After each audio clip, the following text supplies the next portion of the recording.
La historia comienza en una fiesta repleta de ricachones a cargo de Lina, una hermosa mujer que va dándole la bienvenida a los invitados. En eso su amigo Patrick le pregunta por el paradero de su sexy novio, ya que no lo ve por aquí. Lina entonces señala que debe seguir en la ducha, así que se dirige a buscarlo. Para su sorpresa, su novio, el famoso quarterback de fútbol americano, Paul Krug, se encuentra como si nada en la cama viendo un partido. Incluso le pide que espera que termine para llevarla a ver una película. Ofendida, Lina le recuerda que su etapa en el fútbol americano ya llegó a su fin, así que más vale que arrastre su borracho trasero a la fiesta que hay abajo. Antes de que ella salga, él menciona que le molesta que no esté vistiendo el regalo que le dejó en el armario. Emocionada, Lina se dirige al armario, que bien podría ser una habitación aparte. Mientras ella busca el regalo, Krug cierra la puerta con llave, dejándola encerrada. Victorioso, él comenta que se dará un paseo en su lujoso deportivo. Para cuando Lina es liderada por Patrick, su novio ya se encontraba haciendo exactamente lo que dijo que iba a hacer: darse un paseo por la ciudad en su deportivo. La diversión del hombre llega a su fin cuando una patrulla lo obliga a detenerse. Luego de ver que se trata del famoso Paul Krug, los oficiales le informan que no lo detuvieron por exceso de velocidad, sino porque el auto que lleva fue reportado como robado. Muy tranquilo, el protagonista señala que debe ser una equivocación, pues es el vehículo de su novia. A esto el policía le responde que las desgracias suceden, y Krug no tiene otra que darle la razón. Las orejas de su compañero, que parece Dewey, sí son una desgracia. El oficial alto no puede evitar reírse mientras el bajito continúa soportando las burlas de Krug, quien le pregunta cómo están las cosas en el Polo Norte con Santa Claus. El policía intenta replicar recordándole que ya no forma parte de la NFL, aunque Krug se refiere a él como Frodo. De nuevo el policía alto se ríe e incluso le da los 5. Con su paciencia al límite, el oficial bajito le exige que se baje el auto para comprobar si está borracho. El protagonista entonces le pide que le sostenga su cerveza, tras lo cual da marcha atrás de forma abrupta, destrozando la patrulla. Antes de emprender la huida, les dice a los oficiales que pueden quedarse con esa cerveza, dado que él tiene muchas más. A toda velocidad, Krug se pasea por las calles de la ciudad mientras una flota policial lo persigue. Este evento llega rápidamente a las noticias, donde se recuerda que Paul Krug fue el único acusado de cargos federales por dejarse sobornar para no anotar puntos en un partido profesional, aunque eso nunca se pudo comprobar. De vuelta en la persecución, el protagonista recibe una llamada de su novia Lina, que le ordena que le devuelva su auto intacto si desea conservar su vida. Entre risas, el hombre le responde que el deportivo siempre le importó más que él. A eso le pregunta cómo es que sabe de la persecución, a lo que ella contesta que todo el país lo está viendo por las noticias. Al escuchar esto, Krug se dispone a darle algo digno de recordar. Al llegar a una intersección, pisa el freno de golpe, siendo colisionado por patrullas desde varias direcciones. ¡Pobre auto! ¡Oh, no! El protagonista sale emborrachado del destrozado deportivo y, dirigiéndose a la cámara, le dice a Lina que deberían probar a salir con otras personas. Mientras ella observa boquiabierta, Patrick admite que está enamoradísimo de su novio, o bueno, su ahora exnovio. A raíz de este hecho, en la noticia señalan que Krug sin duda ha roto su libertad condicional de 5 años concedida tras el soborno. Desde una remota oficina en Texas, un hombre mayor observa atentamente el incidente del antiguo quarterback y opta por hacer una llamada. No tengo la menor idea de qué pasa. Así pasó, golpe bajo. Nada más al llegar a la penitenciaría federal de Allenville, es golpeado por los guardias, quienes lo apodaron como Estrella en tono de burla. Asimismo, ellos le revelan que el alcaide de la prisión lo solicitó personalmente, puesto que le encanta el fútbol, aunque tampoco significa que su estancia en Allenville vaya a ser placentera, no se equivoque. Es entonces que conocemos al jefe de guardias, el capitán Brian Nauer. Este le cuenta que en su juventud formó parte del equipo de fútbol americano de su universidad. Sus compañeros también son fanáticos de este deporte, así que formaron un equipo en la prisión. Esto le lleva a su principal argumento, uno que explica a punta de golpes. El alcaide le pedirá ayuda para entrenar a los guardias, cosa con la que Nauer no está de acuerdo. En consiguiente, le exige que rechace la oferta del alcaide, o de lo contrario recibirá una paliza aún peor. Finalmente, el protagonista es llevado ante el alcaide Rodolph Hazen, un veterano fanático de su carrera que lo recibe con su apodo, el Destructor. El alcaide se siente honrado de que está aquí, a lo que Krug responde que es un honor estar encerrado aquí. En eso, Hazen le presenta a su consejero político, Errol Dandridge, un hombre muy similar al coronel Sanders, si es que aquel coronel se hubiese comido sus propios pollos. Hazen continúa con su presentación, aclamando que muchos texanos lo quieren como gobernador del estado. A juzgar por cómo dirige la prisión, podría llegar a serlo. En Texas se toman muy en serio el sistema carcelario y el fútbol. En Allenville son bastante buenos en el fútbol. Dandridge indica que Hazen es demasiado modesto para admitir que su equipo es increíble, pero él contesta que no lo suficiente. La última vez que ganaron el campeonato fue hace 5 años. Frente a la sequía de títulos, el alcalde decidió mover sus contactos para conseguir al icónico destructor Krug. Solo él puede devolverlos a la tan ansiada gloria. El protagonista se muestra dudoso, confesando que no ha jugado fútbol en mucho tiempo, aunque Hazen le aclara que solo tendría un rol de asesor. Cuando le pregunta al capitán Nowhere por su opinión, él dice que necesitan toda la ayuda que puedan obtener. Sin embargo, es precisamente por la amenaza previa de Nowhere que Krug rechaza la oferta, dejando en claro que únicamente quiere cumplir su condena y volver a casa. Fuera de la oficina, el protagonista es abordado por la mamá de Lois, que en este universo es la secretaria Lynette, quien dice ser una fanática de sus comerciales de ropa interior. Su marido empezó a usar la marca que promocionaba, pero nadie luce mejor la ropa interior como él. Algo incómodo, Krug admite que los efectos de Hollywood lo favorecieron demasiado, aunque Lynette lo duda mucho. Tras una conversación privada con Hazen, Nowhere se dispone a llevar a la estrella a su celda, no sin antes darle unos putazos. En el comedor, el protagonista no es aceptado en casi ninguna mesa, pues los reclusos recuerdan con rencor su último juego. La decisión de Krug de no anotar a propósito les costó mucho dinero en apuestas. Entre un mar de odio, Krug es aceptado en la mesa de Farrell, un recluso también conocido como curandero. Este comenta que en todo lo que lleva de condena jamás ha visto a un recién ingresado que sea odiado unánimemente por los prisioneros, y es que entiende el motivo. Aceptar sobornos en fútbol americano es sumamente antiamericano. Más allá de esto, Farrell se muestra amistoso con Krug y le pide que lo contacte si alguna vez necesita un producto de contrabando,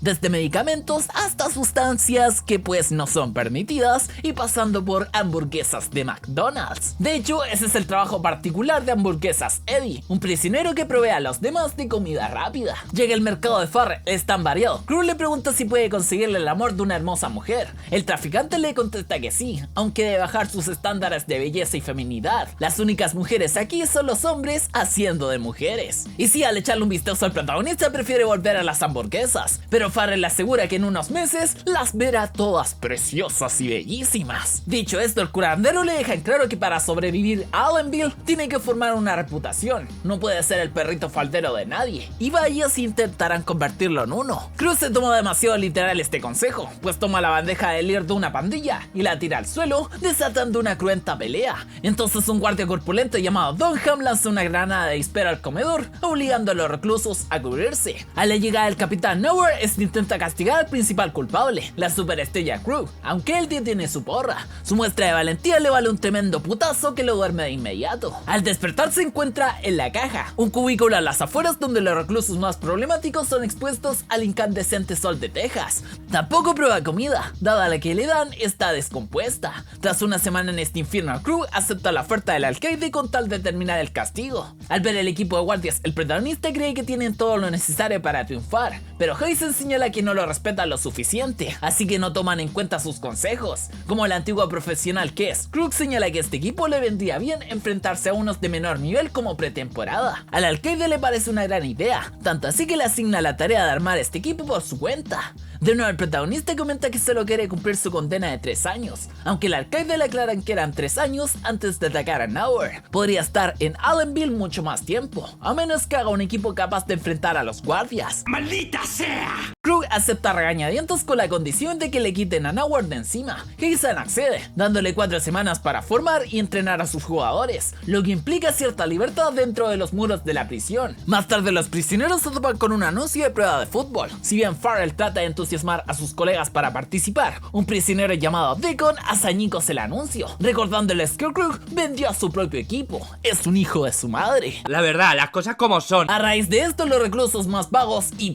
más estúpidos se presentan al llamado de Krug, todos a excepción de Swiatowski, un fortachón que levanta las gradas con sus colegas encima como si nada. El protagonista no tarda en convertirlo en su primer fichaje, sin importar que nunca antes haya jugado fútbol. Emocionado, Swiatowski levanta a Farrell, quien asustado lo llama a Trek y le pide que lo baje. En el primer entrenamiento, un recluso impulsivo llamado Brucey pone en duda la calidad del antiguo quarterback, el cual lo reta a lanzarle un balón. Como el lanzamiento es tremendamente horrible, Krug lo manda a caer por el resto de la práctica. Al preguntar si alguno jugó fútbol americano antes, solo uno levanta la mano: Tony, un tipo viejo y gordo. Durante las pruebas físicas, los reclusos lo hacen lo mejor que pueden, a excepción de Tony, quien se echa en el suelo exhausto. Lo peor es que exige que no lo echen del equipo.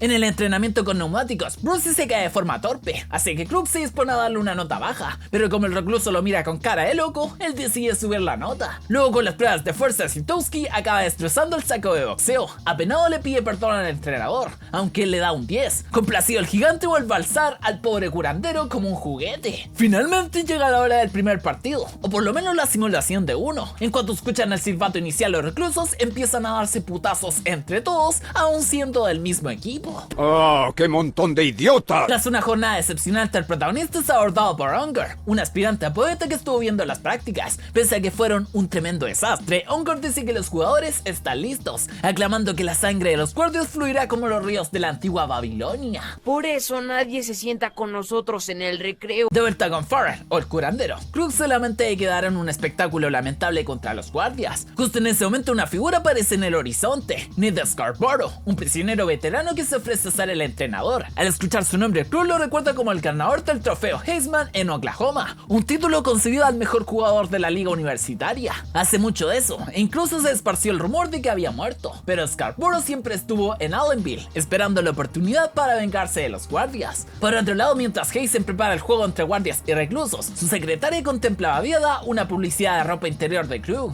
En el próximo entrenamiento, Scarborough presenta al protagonista con Skitchy, el reo más anciano de todos. Se supone que iba a salir en 1986, pero un golpe a un guardia le sumó 20 años más a su condena. El guardia que golpeó hoy es conocido como el alcaide Heisen. ¡Ay, caramba!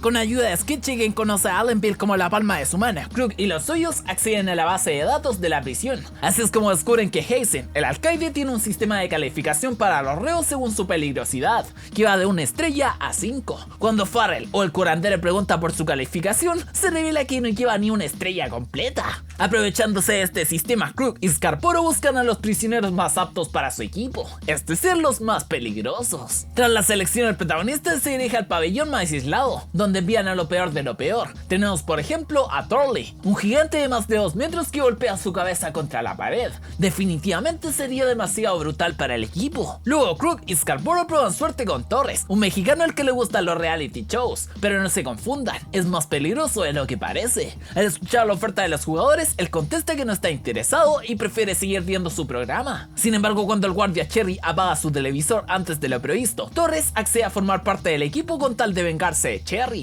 Huele a venganza. El próximo fichaje es Joy Batalla, un fortachón que tiene asuntos pendientes con el Capitán Nauer. Valiéndose del odio de los reclusos por los abusivos guardias, Krug y Scarborough empiezan a armar un equipo realmente competitivo, aunque les hace falta velocidad. Por ende acuden a la pandilla de Daikon, quien inicialmente se burla de su oferta. No obstante, la cosa se torna seria cuando Krug le reta un juego 1 vs 1 de baloncesto. Si Daikon gana, Krug lo dejará en paz, pero si este último gana, la pandilla Daikon se unirá a su equipo. Naturalmente, el Adam Sandler no está acostumbrado a jugar en una cancha de básquetbol, y Daikon se lo pone aún más difícil con sus constantes faltas. Incluso lo hace golpearse en el poste del aro, aunque el protagonista se traga su orgullo y sigue jugando como si nada. Luego de un sinfín de caídas, golpes ilegales y demás humillaciones, el protagonista continúa jugando. Si bien acaba perdiendo Megan, la mano derecha de Daikon decide unirse al equipo de la superestrella, señalando que alguien capaz de resistir tantos putazos debe ser bueno en un deporte de contacto. Decepcionado, Eddie le quita a Megan su hamburguesa, acusándolo de actuar como un maquidiota.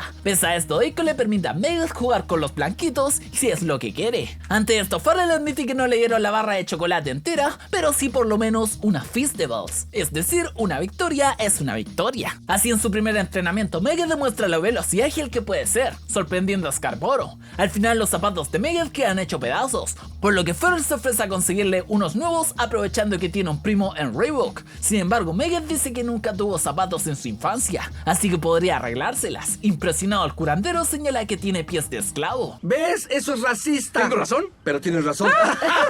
Durante las prácticas, el quarterback llama la atención de los prisioneros afeminados, en especial el de su cabecilla, Tucker, quien promete que sus chicas estarán alentándolo el día del juego. Por otro lado, Dandridge le informa a su jefe que ESPN está interesado en televisar el partido aprovechando la presencia de Krug. Si bien no tenía la televisión en mente claramente, este, Heizen cree que le ayudaría a atraer votantes. Volviendo con el protagonista, este acuda nuevamente con Turley, autoinvitándose a su juego de ping pong consigo mismo. Pese a que Turley no parecía interesado en su oferta, su expresión cambia cuando él le comenta que jugará con los guardias. El coloso esboza una sonrisa malévola para la desgracia de los guardias que lo supervisan. Habrá venganza. ¡Es mi venganza, Spanky! Nada más en su primer entrenamiento, Turley le rompe la nariz a Swiatowski, quien entre lágrimas le dice que no jugará más. Sin embargo, Krug le devuelve su nariz a su lugar, o por lo menos lo intenta, porque no queda demasiado bien. En un intento de disimular, Farrell le comenta que su nariz quedó tan distinguida como la de Michael Jackson. Suerte que Swiatowski adora a Michael Jackson. En cuanto a Turley, el protagonista le obliga a pedirle perdón a Swiatowski, quien finalmente decide permanecer en el equipo. En eso el quarterback es abordado por los porristas de Tucker, los cuales le muestran su nuevo baile. Krug no los deja ni terminar pidiéndoles que se guarden para el juego. Con sus nuevos fichajes, el equipo de reclusos empieza a lucir un juego más intenso y organizado. Unger observa atentamente y luego se dirige al vestuario de los guardias, revelándose como un espía. Unger les advierte que el equipo de superestrellas está mejorando bastante, sobre todo gracias a su veloz corredor, Meggett.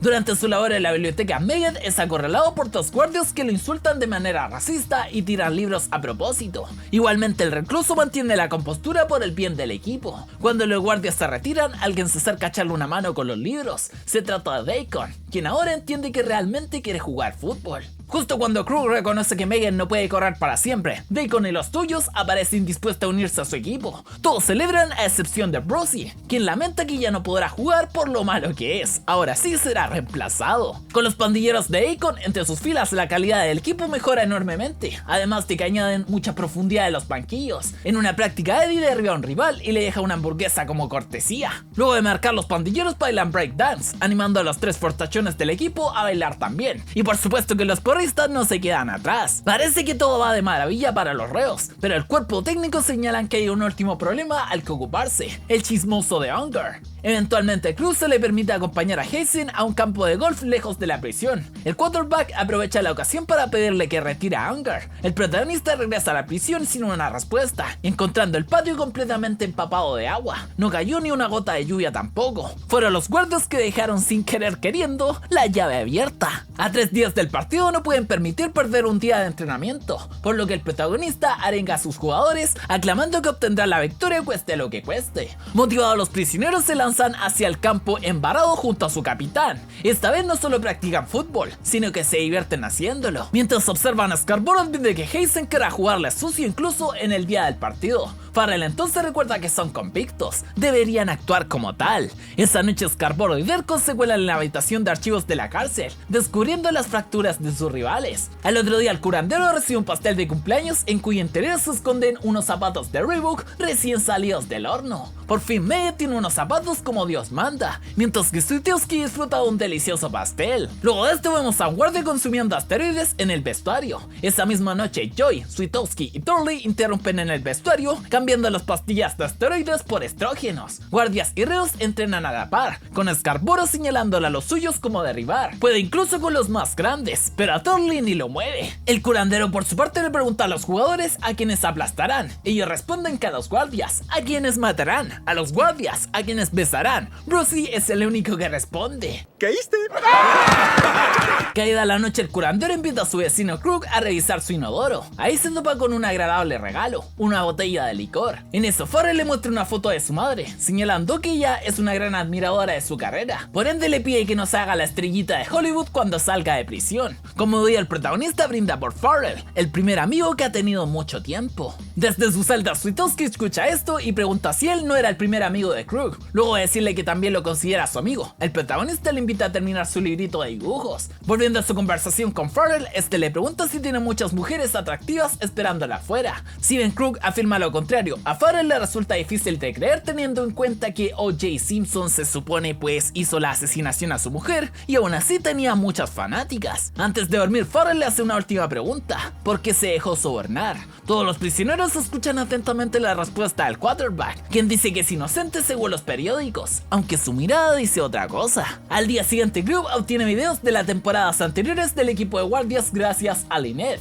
Por supuesto que esto no le sale gratis. Ella le aclara que tiene 15 minutos para ganarse el favor. Así, antes de ver cómo juegan los guardias, Farrell sorprende al público con un último video, en el que se aprecia a Crook posando en paños menores para la anciana secretaria. Conforme la situación se torna más íntima, los prisioneros se ríen como nunca. Como Bruce es el que más se burla, el protagonista muestra un video de él acudiendo a la celda de Tucker, donde las cosas se pusieron más 18 entre los dos. Y sí, aquí él se excusa afirmando que solo estaba mostrándole un movimiento de lucha, pero la evidencia habla por sí sola. Finalmente la seriedad vuelve a reinar, y los prisioneros se preparan para analizar los partidos de sus rivales. Lo que no saben es que Unger los estaba vigilando. Enterado de la táctica de los reos, los guardias le ordenan a Unger que se invente algo para sabotear a Crook. A un día del partido, Scarborough junta a los prisioneros y le recuerda que mañana obtendrán su ansiada venganza contra los guardias. Motivados, los jugadores empiezan a aplaudir. Tras la última sesión de entrenamiento, Crook y Scarborough se preguntan por la ausencia de Farrell. Este se encuentra en la celda del protagonista, dejándole una foto de su etapa en la NFL como obsequio. Antes de retirarse, el curandero se dispone a apagar la radio, asqueado de la terrible música que escucha su amigo. En cuanto toca la radio, esta explota por los aires mientras Unger cierra la celda y emprende la huida. Así Crook, Scarborough y los demás reclusos tienen que ver cómo su amigo, el querido curandero, se va de este mundo lentamente. ¡Ay, no me duele! ¡Me quema! ¡Me lastima! En su funeral todos dejan regalos sobre su ataúd, desde cajas de cigarros hasta una hamburguesa. Crook por su lado deja la foto de Farrell en su infancia junto a su madre. En memoria de él deben ganar el juego. Tras despedirse de su amigo, los reclusos emprenden rumbo al este de un pequeño pueblo de Texas. Prisioneros y guardias son recibidos por un montón de personas que estaban esperando ansiosos por su llegada. Asimismo hay también presencia policial, con francotiradores y helicópteros vigilando el sitio. Podrá ser un juego, pero siguen habiendo conflictos involucrados. En el vestuario, los reos reciben la visita del alcaide Heiser. Todos se levantan de inmediato, aunque Heiser le permite al gordo Tony que tome asiento. El hombre les deja en claro que hay 12 francotiradores en el estadio. Si alguna piensa huir, ellos tienen la orden de dispararles en la cabeza. Dicho eso, Heiser se retira deseándole suerte. En eso, un guardia le dice a Crook que lo verá en el campo, tras lo cual estrella su cabeza contra un casillero. Scarborough se lo toma a broma señalándole al quarterback que este guardia está enamoradísimo de él. Al momento de su discurso, el protagonista dice que incluso desde el más allá, el curandero encuentra la manera de ayudarlos. Su último regalo no es solo un calzoncillo para Joy, sino un montón de uniformes personalizados con el nombre de su equipo, Máquina del Mal. No saldrán al campo como prisioneros, sino como jugadores profesionales. ESPN da al inicio en la transmisión del partido entre el equipo de guardias de Allenville contra los reclusos que ellos mismos supervisan. Al ser una edición especial, el narrador está acompañado por un prisionero llamado Bob que ni siquiera habla. Tengo miedo, mamá. A su salida del túnel, algunos prisioneros se dirigen de inmediato hacia las porristas, pero los policías lo hacen retroceder. No muy lejos están los porristas de Tucker, quienes se embellecieron para este evento. Con todos en posición, el juego entre guardias y prisioneros finalmente comienza. Los guardias son los primeros en anotar, pues los reos están más enfocados en golpearlos que en otra cosa. En el próximo saque, Torres se fija en el guardia que lo apodó Pie Grande, y enseguida se abalanza hacia él, destruyendo el banco rival en el proceso. El siguiente en vengarse es Torres, quien como podemos ver juega con un cigarro. Al divisar a Cherry, el prisionero lo derriba con violencia, sin importar dejar expuesta la defensa. Luego de que los guardias marcaran por segunda vez, el protagonista les exige concentración a lo suyo. Tanto Torres como Torley se disculpan por su comportamiento y prometen dar todo en el campo. Tras esta charla, los reos salen más organizados y competitivos. Hasta están cerca de marcar, pero entonces Deacon recibe una falta que el árbitro pasa por alto. Cuando Deacon se queja, el árbitro lo penaliza por actitud antideportiva. Los accidentes siguen sucediendo en el campo, con un guardia sujetando el casco de Meggett para derribarlo. De nuevo el árbitro hace vista gorda. A este punto es obvia la complicidad del referee, así que los prisioneros lo castigan no con un balonazo su masculinidad, sino dos. ¡Eso te pasa por zorra! Con el referee retorciéndose de dolor, Kluger ordena que sea más justo a partir de ahora si no quiere terminar perdiendo su descendencia. Tras esto, los prisioneros mejoran notablemente en el partido, con Deacon marcando su primera anotación. La algarabia se desata en la prisión de Allenville, quizás sí tenga lo necesario para ganarle a los pinches guardias. En el partido, Dunham le dedica unos comentarios racistas a Meggett, incluso cuando él está en el banco. Meggett entonces le cuenta a Swiatowski que Dunham también lo molestó en la biblioteca. Lleno de ira, Swiatowski derriba a Dunham con tal fuerza que lo hace defecarse encima. ¡Tómala, puto! Sí, baboso, toma una muestra de tu propia caca. Con 19 segundos para el final del primer tiempo, Krug organiza una jugada en la que todos se pasan el balón hasta que Megadeth consigue marcar. En el vestuario, Nowhere emprende a sus jugadores por empatar contra unos convictos frente a la nación entera. El protagonista, por su parte, es abordado por Heizen, el cual le recuerda que el trato nunca consistió en que ganara el juego. Por ende, amenaza con inculparlo como cómplice de Unger en el asesinato de Farrell. El protagonista entonces dice que se defenderá en el juicio, pero el alcalde le recuerda que en Allenville él es el juez, jurado y verdugo, así que más vale que pierda el partido si no quiere pasar los próximos 25 años de su vida en prisión. Tras planteárselo por unos segundos, el quarterback accede con la condición de que dejen de golpear a sus compañeros. Frustrado se lamenta de que Heizen no esté en el campo para recibir lo que realmente merece. Poco antes del segundo tiempo, el alcalde le comenta a Nowhere que ya arregló el partido, pese a que el capitán insistía en que podrían ganarlo de forma limpia. Heizen entonces le ordena que hasta que consigan 3 anotaciones de ventaja, deben provocarles el máximo dolor posible a sus rivales. Conforme el acuerdo de Krug empieza a fallar lanzamientos en el juego. Al principio sus jugadores creen que es mala suerte, aunque los errores de su capitán se van haciendo más descarados. Una vez que los guardias obtienen 2 anotaciones, el protagonista sale del campo por una presunta lesión. Mientras tanto, sus jugadores son masacrados en el partido, en especial el pobre Tony. Frente a la baja de Krug, Brucey sale a ocupar su lugar para terminar haciendo absolutamente nada. Tras otra anotación de los guardias, un decepcionado Deco le pregunta a Krug si le parece correcta su forma de honrar al querido curandero. Después de todo, sigue siendo el mismo egoísta que aceptó un soborno. Este comentario es que le duele al quarterback. Al ver la humillación por la que están pasando su equipo, le pregunta a Sketchy si valió la pena reventarle la cara a Heizen hace tantos años, y pues el anciano le responde que ¿valió la pena? Ha valido cada maldito segundo. Más decidido que nunca, Krug regresa al campo para sorpresa de Heizen. Con una desventaja de 3 puntos, tiene mucho trabajo que hacer, y sus rivales se lo ponen aún más difícil dado que van únicamente por Krug. Pero sin importar cuántas veces se lo derriben, el quarterback siempre se levanta listo para continuar luchando. En la próxima jugada consigue anotar aún sin casco. ¡Ay, qué hombre tan salvaje, tan luchón! Al volver con su equipo les confiesa que sí vendió aquel partido en la NFL y estuvo a punto de vender este. Sin embargo, la moral y el cariño por sus amigos se ha impuesto esta vez. Si bien les queda poco tiempo, aún pueden darle vuelta a este resultado. Complacidos por la honestidad de su capitán, la máquina del mal se prepara para ganar.